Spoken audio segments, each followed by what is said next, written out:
Hi dears, എല്ലാവർക്കും പുതിയൊരു വീഡിയോയിലേക്ക് സ്വാഗതം. കഴിഞ്ഞ വീഡിയോയുടെ കണ്ടിന്യൂഷൻ ആണ്. വൺ വേർഡ് ക്വസ്റ്റ്യൻസ് ആണ് ഡിസ്കസ് ചെയ്ത് പോകുന്നത് ഓരോ ചാപ്റ്റർ വൈസ്. കഴിഞ്ഞ ക്ലാസ്സിൽ നമ്മൾ 4ാമത്തെ ചാപ്റ്റർ വരെയാണ് പറഞ്ഞു നിർത്തിയിട്ടുണ്ടായിരുന്നത്. ഇത് 5ാമത്തെ ചാപ്റ്ററാണ്. കോൺഗ്രസ് വ്യവസ്ഥ, വെല്ലുവിളികളും പുനഃസ്ഥാപനവും. 1964 പ്രധാനമന്ത്രി നെഹ്റു അന്തരിക്കുന്നത്. 1964 1967 തെരഞ്ഞെടുപ്പ് മുന്നണി സമ്പ്രദായത്തിന് ഇന്ത്യയിൽ തുടക്കം കുറിച്ചു. 1967 നടന്നിട്ടുള്ള തിരഞ്ഞെടുപ്പിൽ മുന്നണി സമ്പ്രദായത്തിന് ഇന്ത്യയിൽ തുടക്കം കുറിക്കുകയുണ്ടായി.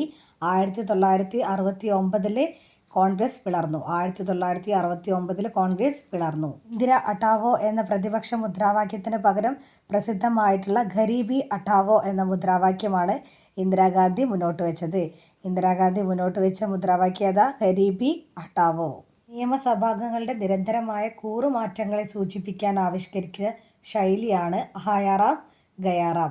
ആയാറാം ഗയാറാം. ഇതെന്താണ്? നിയമസഭാംഗങ്ങളെ നിരന്തരമായ കൂറുമാറ്റങ്ങളെ സൂചിപ്പിക്കാൻ ആവിഷ്കൃതമായിട്ടുള്ള ശൈലിയാണ് ആയാറാം ഗയാറാം എന്ന് പറയുന്നത്.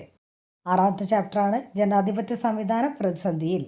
1975 അടിയന്തരാവസ്ഥ പ്രഖ്യാപിച്ചു. 1975 അടിയന്തരാവസ്ഥ പ്രഖ്യാപിച്ചു. 1975 ജൂൺ 25 1975 ജൂൺ 25. ഏത് ആർട്ടിക്കിൾ പ്രകാരമാണ്? ആർട്ടിക്കിൾ 352. ആർട്ടിക്കിൾ 352 അടിയന്തരാവസ്ഥ.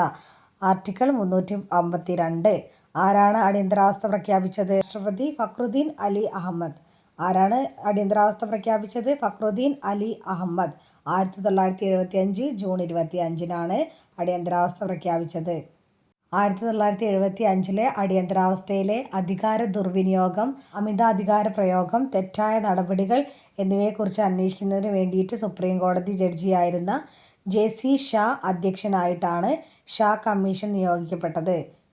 അടിയന്തരാവസ്ഥയും റിലേറ്റഡ് ആയിട്ടുള്ള ഒരു കമ്മീഷന്റെ പേര് വെച്ചാൽ ഏതാ? ഷാ കമ്മീഷനാണ്. ഷാ കമ്മീഷൻ. ആരാണ് ജഡ്ജി? JC ഷാ. അടിയന്തരാവസ്ഥയുടെ ഏതാണ് ആർട്ടിക്കിൾ? 352. പ്രഖ്യാപിച്ച ഡേറ്റ് എന്താണ്? 1975 ജൂൺ 25. 1975 ജൂൺ 25. ഗരീബി ഹട്ടാവോ ആരുമായിട്ടാണ് റിലേറ്റഡ് ആയിട്ടുള്ളത്? ഇന്ദിരാഗാന്ധി. ഗരീബി ഹട്ടാവോ ഇന്ദിരാഗാന്ധി. അടിയന്തരാവസ്ഥ അന്വേഷണ കമ്മീഷൻ JC Shah commission. JC Shah commission. അടിയന്തരാവസ്ഥ അന്വേഷണ കമ്മീഷൻ JC ഷാ കമ്മീഷൻ. ആദ്യത്തെ കോൺഗ്രസ് ഇതര പ്രധാനമന്ത്രി മൊറാർജി ദേശായി. മൊറാർജി ദേശായി. ആദ്യത്തെ കോൺഗ്രസ് ഇതര പ്രധാനമന്ത്രി മൊറാർജി ദേശായി. ആദ്യത്തെ കോൺഗ്രസ് ഇതര സർക്കാർ ജനതാ സർക്കാർ. ആദ്യത്തെ കോൺഗ്രസ് ഇതര സർക്കാർ ജനതാ സർക്കാർ. ചിപ്കോ പ്രസ്ഥാനം ആരംഭിച്ചത് എവിടെയാണ്? ഉത്തരാഖണ്ഡിൽ.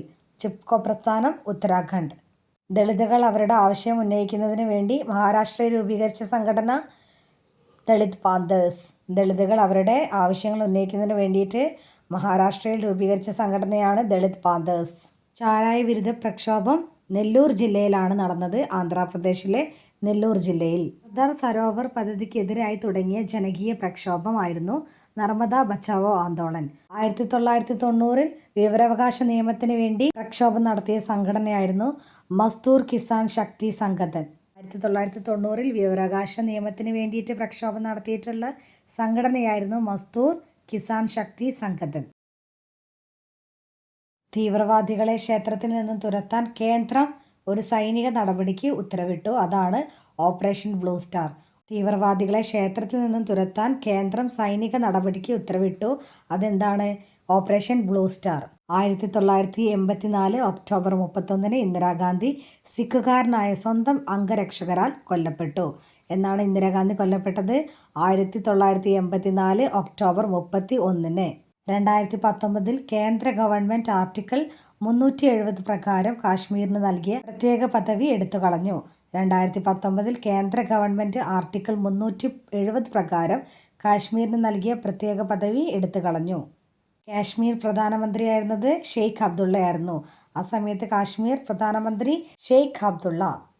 സപ്ത സഹോദരികൾ എന്നറിയപ്പെട്ടിരുന്നത് വടക്ക് കിഴക്കൻ സംസ്ഥാനങ്ങളെയാണ്. സപ്ത സഹോദരികൾ എന്നറിയപ്പെട്ടത് വടക്ക് കിഴക്കൻ സംസ്ഥാനങ്ങളെയാണ്. 1989 ദേശീയ മുന്നണി സർക്കാർ മണ്ഡൽ കമ്മീഷൻ റിപ്പോർട്ട് നടപ്പിലാക്കാൻ തീരുമാനിച്ചു. 1989 ദേശീയ മുന്നണി സർക്കാർ മണ്ഡൽ കമ്മീഷൻ റിപ്പോർട്ട് നടപ്പിലാക്കാൻ തീരുമാനിച്ചു. അതേ ഇയറിൽ തന്നെയാണ് കോൺഗ്രസ് പരാജയപ്പെട്ടത്. 1991 പ്രധാനമന്ത്രി PV നരസിംഹറാവു പുതിയ സാമ്പത്തിക പരിഷ്കരണത്തിന് തുടക്കം കുറിച്ചു. പുതിയ സാമ്പത്തിക പരിഷ്കരണത്തിന് തുടക്കം കുറിച്ചത് PV നരസിംഹറാവു ആണ് 1991. 1992 ബാബറി മസ്ജിദ് പൊളിച്ചു. 1992 ബാബറി മസ്ജിദ് പൊളിച്ചു. 1991 രാജീവ് ഗാന്ധി വധിക്കപ്പെട്ടതോടു കൂടിയിട്ടാണ് കോൺഗ്രസ് നേതൃത്വത്തിൽ മാറ്റങ്ങൾ വന്നത്. അപ്പോൾ ഏത് ഇയറിലാണ് രാജീവ് ഗാന്ധി മരിച്ചത്? 1991. 1991 രാജീവ് ഗാന്ധി വധിക്കപ്പെടുന്നത്. ഗുജറാത്ത് കലാപം 2002. ഗുജറാത്ത് കലാപം 2002.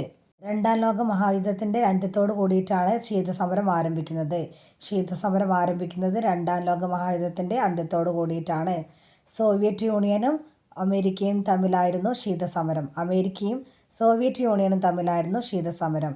1962 ക്യൂബൻ മിസൈൽ പ്രതിസന്ധി ഉണ്ടായത്. 1962 ക്യൂബൻ മിസൈൽ പ്രതിസന്ധി.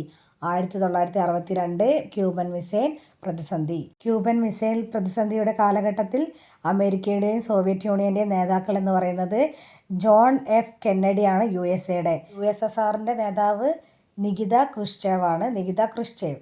USA അല്ലെങ്കിൽ അമേരിക്കയുടേത് ആരാണ്? John F കെന്നഡിയാണ്. സോവിയറ്റ് യൂണിയൻ്റെ നേതാവ് നികിത ക്രുഷ്ചേവ് ആണ്. ഇനി നമുക്ക് ചേരിചേരാ പ്രസ്ഥാനത്തിൻ്റെ ശില്പികളെ നോക്കാം. ഇന്ത്യയിൽ ജവഹർലാൽ നെഹ്റു ആണ്. ഇന്ത്യയിൽ ജവഹർലാൽ നെഹ്റു. ഈജിപ്തിൽ ഗമാൽ അബ്ദുൽ നാസർ. ഈജിപ്തിൽ ഗമാൽ അബ്ദുൽ നാസർ.